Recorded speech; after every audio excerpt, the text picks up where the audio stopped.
प्रेरणादायक कहानी। भाग्य को कोसने वाले लोग इस कहानी को ज़रूर पढ़ें। एक बार एक इंसान अपनी ज़िंदगी से बहुत परेशान था। वह हर समय अपने आप को कोसता रहता था कि क्या ज़िंदगी मिली है, मुझे क्या जीवन मिला है। हर परेशानी मेरे साथ ही है, हर दुख मुझे ही आकर घेरता है, हर झंझट मेरे ही सर पड़ती है। एक दिन इसी तरह अपने आप को बैठा हुआ कोस रहा था कि क्या नसीब है मेरा, क्या किस्मत है मेरी, क्या ज़िंदगी है मेरी, कि तभी अचानक एक बाज अपने शिकार को पंजे में दबाए हुए एक पेड़ पर आकर बैठ जाता है और वहीं पर अपने उस शिकार को खाने लग जाता है। यह परेशान आदमी जब उस बाज को देखता है तो कहने लगता है कि क्या ज़िंदगी है इसकी, क्या जीवन जी रहा है मज़े का। ना इसे खाने की चिंता, ना पीने की, ना पहनने की और ना ही परिवार की। शिकार करता है और मस्त खुली हवाओं में कभी इधर घूमता है, कभी उधर घूमता है, सारे दिन आसमान में उड़ता रहता है। असल ज़िंदगी तो यही है, जीवन तो यह जी रहा है। और फिर वह आसमान की तरफ देखकर ज़ोर ज़ोर से चिल्लाता है कि काश मैं भी एक बाज होता तो मुझे भी कोई दुख ना होता, मुझे भी कोई परेशानी ना होती, काश मैं भी एक बाज होता। जब वह 2 से 3 बार ज़ोर ज़ोर से चिल्लाता है कि काश मैं भी एक बाज होता तो मुझे भी कोई दुख ना होता, मुझे भी कोई परेशानी ना होती, तो अचानक आसमान में बिजली कड़कने लग जाती है और आसमान से आवाज़ आती है कि हे इंसान, क्या यह हमने सच सुना कि तू हमारी दी हुई ज़िंदगी से परेशान है और तू एक बाज बनना चाहता है। तो इस आकाशवाणी को सुनकर यह इंसान हैरान रह जाता है और आसमान की तरफ देखकर कहता है कि हाँ, मैं सच में अपनी इस ज़िंदगी से बहुत परेशान हूँ, क्योंकि हर परेशानी मेरे साथ ही है, हर दुख मुझे ही है, हर तकलीफ़ मेरे ही साथ है। तो आसमान से फिर आवाज़ आती है कि हे इंसान, एक बार फिर सोच ले, हमने तुझे बड़ी प्यारी ज़िंदगी दी है, लेकिन अगर फिर भी तू चाहता है कि हम तुझे बाज बना दें तो हम तुझे बाज बना देंगे, लेकिन अगर एक बार हमने तुझे बाज बना दिया तो फिर हम तुझे बाज से इंसान दोबारा नहीं बनाएंगे। तो यह आदमी तुरंत जवाब देता है कि मैंने अच्छी तरह से सोच लिया है कि मुझे बाज ही बनना है और एक बार बाज बनने के बाद मैं दोबारा कभी नहीं कहूँगा कि मुझे इंसान बनना है। तभी ऊपर से आवाज़ आती है कि जैसे तुम्हारी इच्छा, और वह इंसान बाज बन जाता है। बाज बनते ही वह इंसान खुली हवाओं में उड़ने लगता है, कभी उड़ता हुआ इधर चला जाता है, कभी उड़ता हुआ उधर चला जाता है और सोचता है क्या मज़े की ज़िंदगी है। असल ज़िंदगी तो यही है ना, कोई चिंता, ना कोई परेशानी, ना कोई डर। वह सारा दिन ऊंचे आसमान में उड़ता रहता है, 2-3 मिनट पंख मारता है, उसके बाद पंख मारना बंद कर देता है और लंबे समय तक हवाओं में तैरता रहता है। इसी तरह हवाओं में तैरते हुए शाम का समय नज़दीक आ जाता है और वह सोचता है कि मेरे पास रहने का एक ठिकाना भी होना चाहिए, मेरा अपना एक घर होना चाहिए जहाँ मैं रात में आराम कर सकूँ। तो यह सोचकर वह छोटी छोटी लकड़ियाँ इकट्ठा करने लग जाता है और एक ऊंचे पेड़ पर अपना घोंसला बनाने लग जाता है। एक एक लकड़ियाँ इकट्ठा करके वह अपने लिए एक सुंदर सा घोंसला तैयार कर लेता है और रात में उसी में सो जाता है और सोचता है सुबह उठकर शिकार भी करूँगा और सुबह उठकर फिर से मौज मस्ती भी करेंगे, खुली हवाओं में उड़ेंगे। सुबह होते ही वह शिकार की तलाश में निकल पड़ता है, हवाओं में उड़ता रहता है, ऊपर से जाकर देखता है कि कहीं ज़मीन में मुझे कोई शिकार नज़र आए तो मैं तुरंत जाकर उसे दबोच लूँ और वहीं पर खा लूँ। लेकिन उसे कोई शिकार नज़र नहीं आता। काफ़ी समय बीत जाता है, वह लगातार ऊंचाई से शिकार को ढूंढता रहता है, लेकिन उसे कोई शिकार नहीं मिलता। फिर पास एक जंगल होता है। यह उस जंगल में चला जाता है, यह सोचकर कि शायद वहाँ कोई अच्छा सा शिकार मेरे हाथ आ जाए। यह जंगल के ऊपर उड़कर शिकार को ढूंढता रहता है, जंगल के अंदर जाकर भी शिकार को ढूंढता है, लेकिन इसे वहाँ भी कोई शिकार नहीं मिलता। शाम का समय नज़दीक आ जाता है तो मायूस होकर वापस अपने घोंसले की तरफ लौट रहा होता है कि रास्ते पर थककर एक पेड़ के ऊपर बैठ जाता है।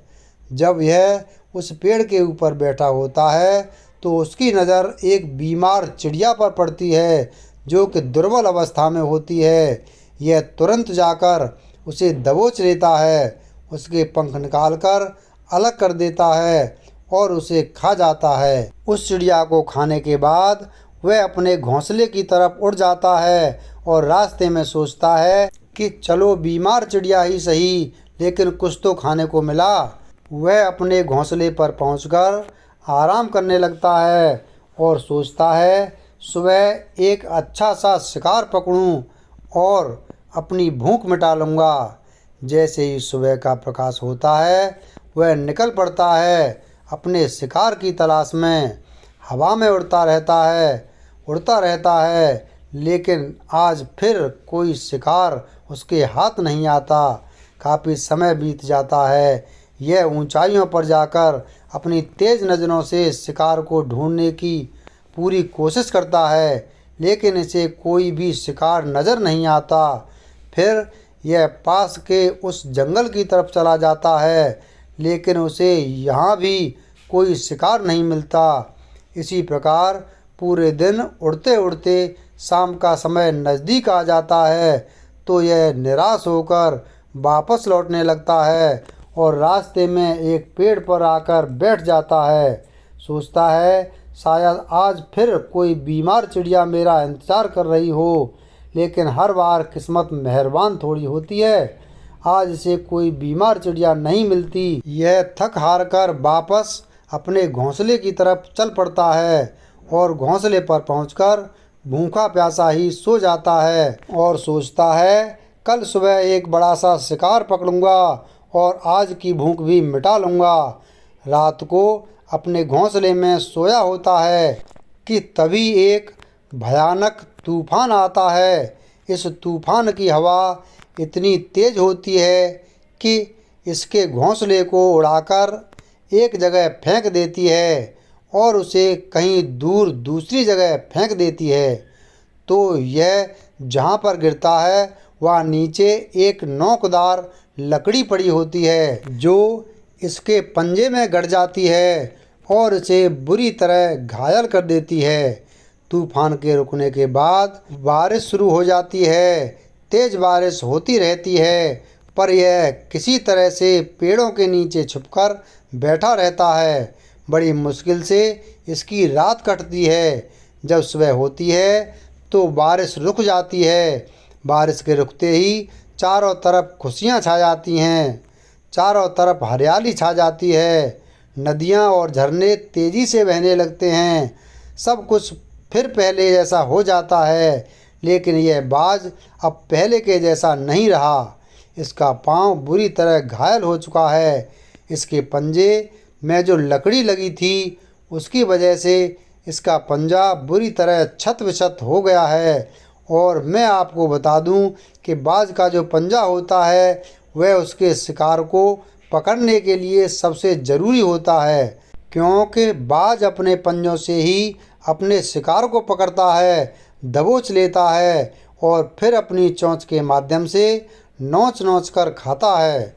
लेकिन अब इस बाज का पंजा बुरी तरह से घायल हो चुका था और वह पिछले 2 दिनों से भूखा भी था। यह शिकार की खोज में थोड़ा सा उड़ता है, फिर शायद कहीं कोई बीमार चिड़िया इसे मिल जाए, लेकिन कहाँ बार बार कोई बीमार चिड़िया मिलने वाली थी। वह कुछ देर उड़ता है, लेकिन फिर भूख और दर्द के मारे थक कर एक पेड़ पर आकर बैठ जाता है। वह पेड़ पर आकर बैठ तो जाता है, लेकिन उसे पता नहीं था कि यहाँ एक और नई मुसीबत उसका इंतज़ार कर रही है। और वह मुसीबत यह थी कि 8-10 कौओं का एक झुंड मिलकर इसे परेशान करने लगते हैं। इसके ऊपर आकर इसके घाव में चोंच मारने लग जाते हैं। उन्हें भी पता चल जाता है कि यह बाज घायल है और भूख की वजह से कमज़ोर भी है। यह बाज उनसे बचने के लिए थोड़ा सा उड़ता है और फिर जाकर बैठ जाता है। उनसे पीछा छुड़ाने का प्रयास करता है, लेकिन वह फिर इसके पीछे आ जाते हैं। तो यह फिर उड़कर थोड़ी दूर चला जाता है, लेकिन वह इसका पीछा नहीं छोड़ते और बार बार इसके पास आकर इसे परेशान करते हैं। कौवे अक्सर बाज के साथ ऐसा करते हैं, लेकिन फिर बाज भी उनके साथ एक खेल खेलता है। जब कौओं का झुंड बाज को परेशान करता है और उनका पीछा नहीं छोड़ता, तो बाज हवा में सीधी उड़ान भरने लग जाता है। वह तेज़ी से सीधा ऊपर की ओर उड़ने लग जाता है। कौवे भी उसके पीछे उड़ते हैं, लेकिन कुछ देर तक उड़ने के बाद कौवे ऐसी ऊंचाई पर पहुंच जाते हैं जहां पर उन्हें ठीक से ऑक्सीजन मिलनी बंद हो जाती है। उनका दम घुटने लग जाता है, उनकी सांस रुकने लग जाती है। तो फिर वह वहाँ से ऊपर नहीं जा पाते। पर क्योंकि बाज तो बादलों से भी ऊपर उड़ सकता है, इसलिए वह तो ऊपर चला जाता है, लेकिन कौवे वहाँ से ऊपर नहीं जा पाते और वो नीचे आने लगते हैं। तो इस तरीके से बाज उनसे अपना पीछा छुड़ा लेता है, लेकिन ऐसा करने के लिए, इतनी ऊंची उड़ान भरने के लिए इस बाज के पास उतनी ताकत नहीं थी, क्योंकि यह भूखा भी था और घायल भी था। तो यह उड़ता और थोड़ी ही दूर जाकर बैठ जाता और कौवे फिर आकर उसे परेशान करने लग जाते। इसी तरह भूख और घायल हालत में एक दिन गुजर जाता है, दूसरा दिन गुजर जाता है, तीसरा दिन गुजर जाता है, लेकिन इस बाज की हालत में कोई सुधार नहीं हो रहा था।